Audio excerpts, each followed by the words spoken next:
Assalamu alaikum. So, for this next video, I wanted to talk about two specific players that are playing for the team that I support and I love, which is Real Madrid. And, Real Madrid, they're entering the 25-26 season with probably the most stacked attacking force in Europe. You got Vini, Mbappe, Rodrigo, Bellingham, you got Brahim Diaz, and now there are two teenage stars that joined, one of them joined 2 seasons ago and the other one joined just last season, and it's Arda Güler and Endrick. Over the past 2 seasons, there have been questions for both players. Should they stay at Real Madrid? Or should they get loaned out? Or maybe should they even leave to grow out their names, get more playing time, and not just sit and spend most of the season on the bench? And that's a topic that everybody has been mentioning, and everybody has been kind of like clowning them a little bit online. And, you could just tell that even though Arda and Endrick, they go on the media and say that obviously that they believe in the coach, and at the time it was Carlo Ancelotti, you could tell that there is, something deep within where it kind of bothered them, especially with the media critics, because something that they always mention to them is their time on the bench and them not getting playing time and all that. But like I said, when you look at Real Madrid's attack force, it's probably the strongest and the most stacked on paper in Europe. So the first thing I wanted to talk about is Real Madrid's attack depth. As you guys all know, if you look at the names that are on Real Madrid, specifically on their attack, you would see a lot of names there. Not just on the starting lineup, but also on the bench. Because the ones who come on from off the bench, you got Arda. It depends on if Arda is the one starting or if it's Rodrigo, either or. You got one of them on the bench. You got Brahim Diaz. You got now Gonzalo, since he's been playing a lot under Xabi Alonso with Mbappe being sick. Starting, you have Vini, you have Mbappe, you have Bellingham, you have even Valverde. Even though he's a midfielder, he does attack a lot. He defends, attacks, he does everything. That's what everybody wants, Valverde. But yeah, you also have Valverde, who attacks a lot.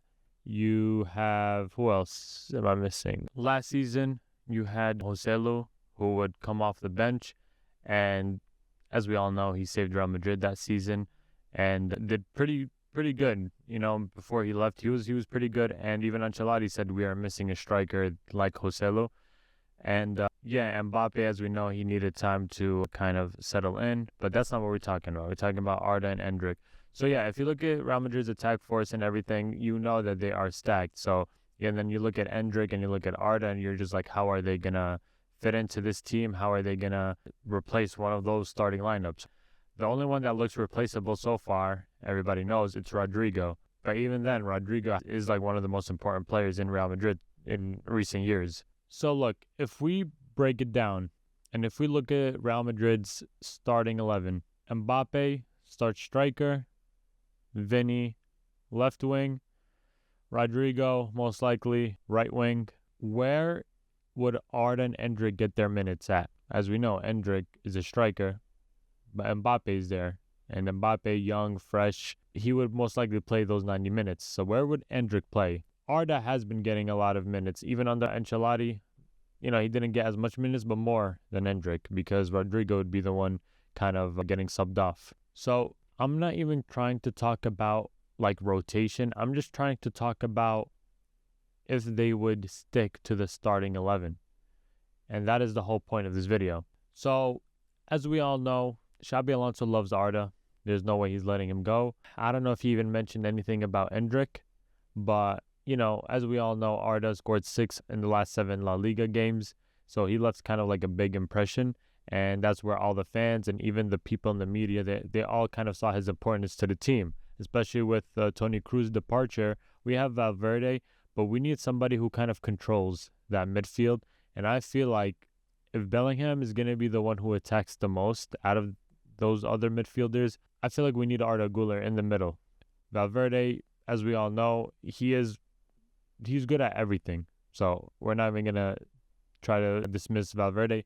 But we also need a support with Valverde. And I feel like Arda would be the most important role there. We've seen Arda Güler as well against Barcelona in that last game. I believe it was the last 2 games that they played against them. And we seen how great Arda was. I believe there was one game where he wasn't the best, but there was one game where he came off the bench and he left an impact and, gave a lot of chances to Real Madrid. And when we look at Arda Güler, the way he gets his goals, they're not just like, tap-ins, as we all know, because he's not always in the box. His runs are amazing. His timing is amazing. His IQ is amazing. His intelligence is amazing. So at a young age, Arda Güler, we don't even have to look at his age. And that's something that Carlo Ancelotti would look for. So something that I love Ancelotti, he's a legend. But something that I didn't like about Ancelotti is that whenever he would mention these new players that came to the team, let's say in one season, besides Mbappe, obviously Mbappe is considered one of the best players in the world, but Arda Güler, he would say that, he was hinting at he can't start over these players who've been here for longer times. But that's something that you should not look at. For example, if you look at Lamine Yamal, for example, yes, he played in Barcelona's academy and the youth team and all that, but once he got to, the first division team, in the first couple of games, he would come off the bench. But then once Xavi and once Flick, as we all know, saw Lamine Yamal's season, he knew that he was going to start. So it doesn't matter who stayed at the club longer. If the impact is there, the impact is going to be there, And especially last season under Ancelotti, I've been speaking about Arda, but even for Endrick, in the Copa del Rey, Endrick has been scoring, and he's been there. He's been present for Real Madrid. So just because Mbappe was healthy and everything, Mbappe would still get the start over Endrick. And I get it. I get it with the name and everything. But in Copa del Rey, if Endrick has been the one always present for Real Madrid, always consistently there, then he deserves the start, at the very least in that tournament. Mbappe, on the other hand, he had kind of a sluggish start, but then he caught his momentum and found his rhythm and won those individual awards. I have no blame for Mbappe getting started, but I'm just saying that I didn't like the mindset of if you're not on the team for longer than these players, then you can't start over them. It just doesn't make sense. It doesn't. It's whatever is best for the team. And Xavi Alonso have seen that in Arda Güler this season. He saw that he is impactful. I believe the first game he started Rodrigo, and then literally from the second game on, in the Club World Cup I'm speaking about, he started Arda because he understood, and he saw that Arda has this impact for the team, and he needs to start. He had to start. So yeah, going back to Endrick, now that I spoke a lot about Arda, Endrick is in a more tougher spot than Arda Güler, as we all know. He is fighting for his position against Mbappe, and that is not an easy position. There was rumors that Vinny was going to leave. It was a small chance he was going to leave, but it was still a chance. And people thought that Mbappe would then shift to left wing, and then Endrick would be playing the 9. And I was a fan of that, I didn't want Vinny to leave, obviously. But yeah, if you look at Endrick, there was a reason why Real Madrid signed this kid at 17 years old. He didn't just arrive silently. He wasn't just a kid that's underdog. He was seen with a lot of potential. This kid scored against England and Spain before even playing in Europe. But then you have to ask, where would he fit in Real Madrid? Mbappe is the one who plays that central role, and Vinny is the one that plays that left role. And as we all know, Endrick is right-footed, and he plays either left forward or he plays in the middle. When we speak about Endrick, he is too, I would say, raw to replace, but he is way too talented to just be sitting on the bench.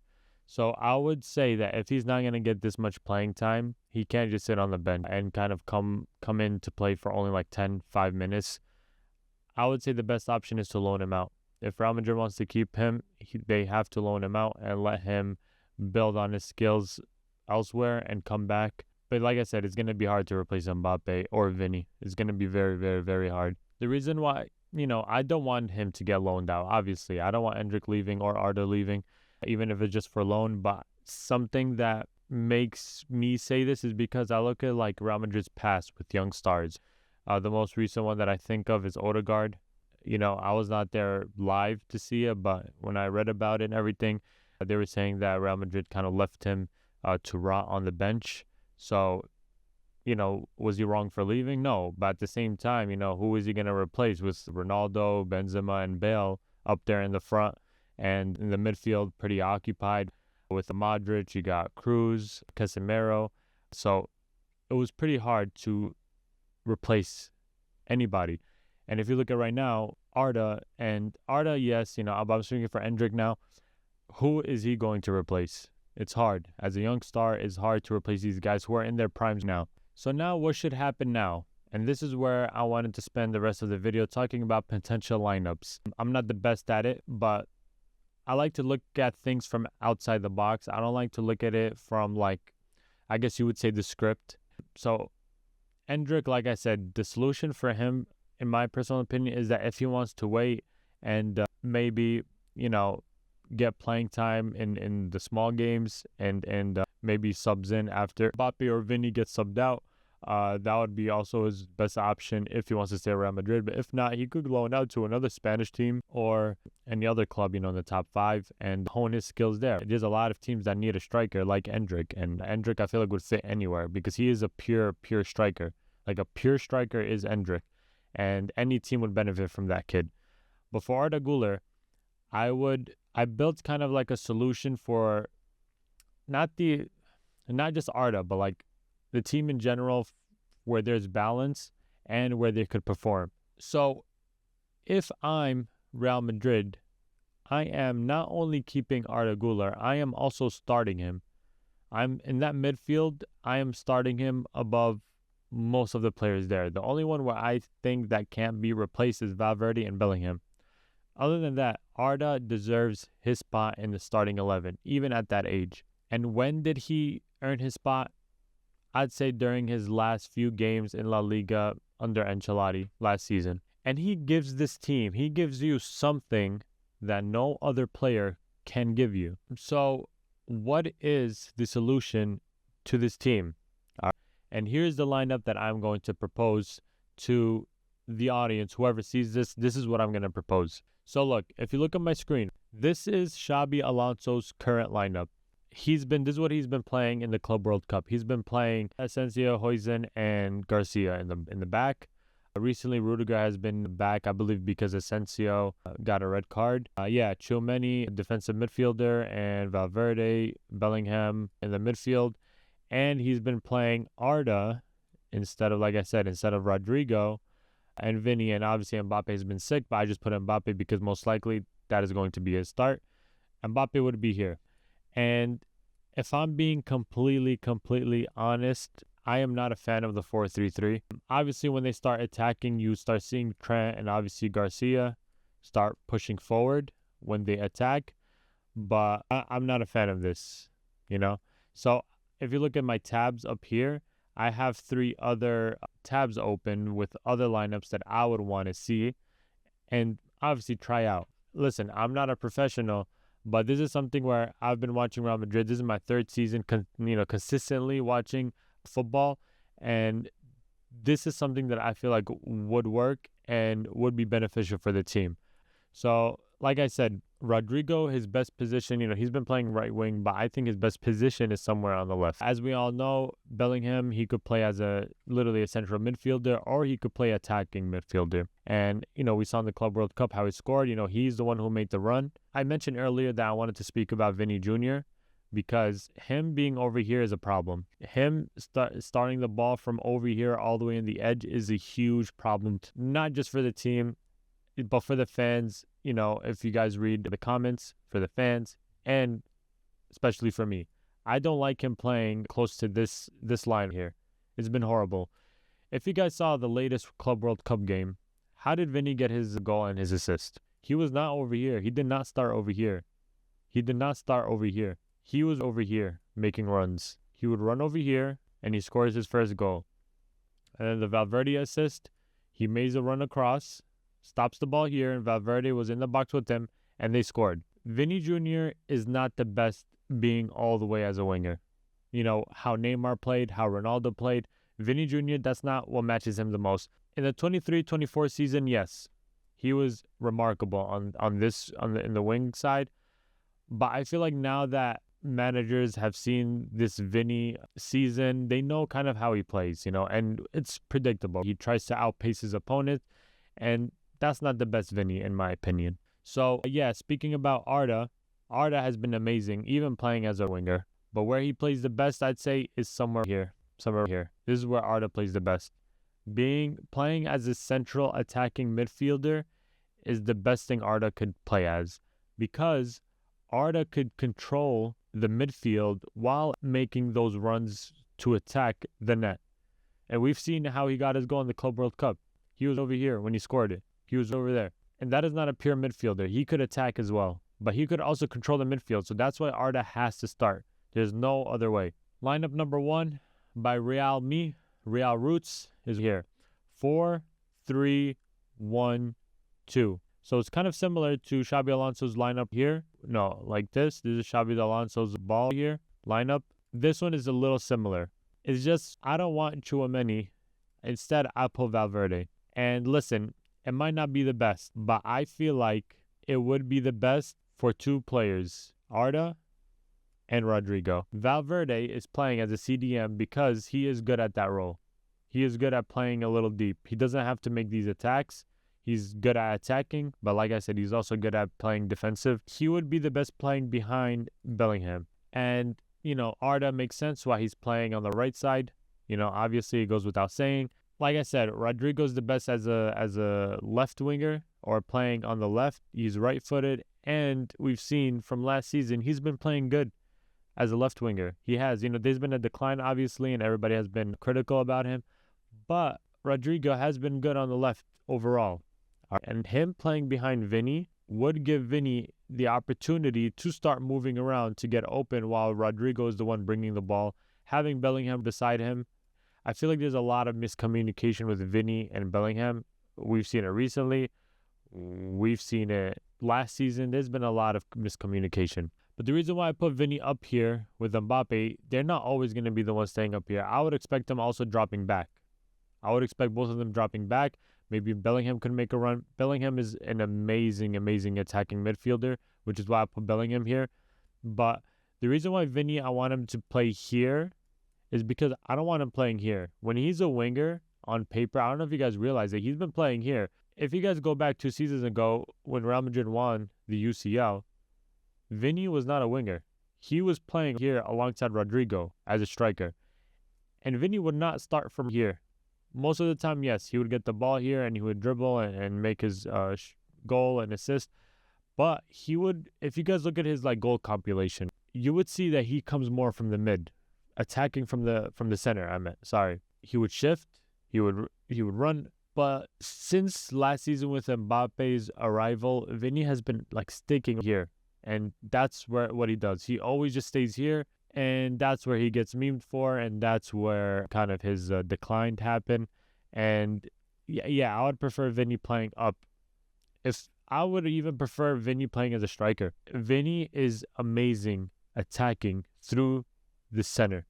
He is amazing. Go look at his highlights. I'm telling you, 23-24 season, he's been amazing and unstoppable. And we've seen a glimpse of that in the Club World Cup. In that where he got the goal and the assist, amazing, unstoppable. So yeah, this is one of the lineups that I would want to see, or maybe give it a shot, where both Rodrigo and Vinny are on the left side, as long as this doesn't happen. If this doesn't happen, I feel like this lineup would work. Maybe like this, maybe like this, when they're attacking, because we've seen it last season, when there's a lot of players on one side, it was easy to predict, easy for one player to focus on these 2 players, and then it's a whole mess. So it's very, very, very important to have this diversity and not stick to only one side. Lineup number 2, and in this lineup, I love this lineup, and I would prefer this lineup, and it's a 4-2-3-1, and I put these 2 here just so it's pretty obvious, but obviously I would want them to play closer. I would want them to play close. Mbappe here. And, this is pretty self-explanatory. And I feel like it would be amazing as well. We've been seeing a lot of this too. When they attack, we've seen a lot of this. When they're attacking, we see this under Xabi's Alonso's ball. We've been seeing a lot of this, and it's been working. It puts a lot of pressure. It puts a lot of pressure on the opposing team, and then, they start coming back once they got to defend, and then that's how the 5-back lineup happens once they're defending. So I'd prefer this lineup just because it's easy to be organized. It's very easy to be organized. We've seen Barcelona play in this lineup, and you can see how organized they are. They don't mess up. Often they don't mess up. And their lineup is just incredible and easy switching. So sometimes you would see for Barcelona, this would be Balde. When he moves up, you would see either Pedri or one of the midfielders would kind of switch, and they would play Balde's position until he comes mixed, when he runs back. But Balde, especially Koundé, when he overlaps, deadly, so deadly. So I would prefer Real Madrid to play in this lineup here. So yeah, no Rodrigo. Arda is here. Arda Güler is here. Obviously I can't put Endrick anywhere. I don't know where he would fit because, like I said, he's a pure striker or on the left. But who is he going to replace? Mbappe or Vinny, unless he's coming off the bench. So yeah, on to the last lineup. And I don't want you to say anything about this lineup. I could explain myself. 3-4-2-1. Okay? And that's similar to this when I said how they would be attacking. But with this lineup, it's more of a defensive lineup, but at the same time more of an attacking lineup. For example, you have 3 center backs here, which would be amazing because you also have Trent, which people say he's not a defender, and he plays as a right back. Yeah, maybe not a pure defender, but he still defends, and amazing passer and an amazing attacker. Fran Garcia, we see him making a lot of these runs, a lot. Vinny ignores him. Vinny does not pass him the ball. So I would say Fran Garcia, he's going to keep making these runs. I feel like for that reason is to pull defenders off of Vinny. And that's very effective. It is. But like I said, this Fran Garcia run works only, and it only happens when Vinny is like kind of over here. And I don't like that. Like I said, I am not a huge fan of that. But the reason why I like this lineup, a 3-4-2-1, is because it focuses more on Trent and Fran kind of pushing up. You have Bellingham and Valverde. They'll play obviously a little more up here. And you have Arda and Vinny backing up Mbappe. And when the team plays more like close to one another, not too close, I feel like they find a lot of success. Because if Vinny is here, Arda is here, and Valverde and Bellingham is in the middle, and Fran is on one side it's just not organized.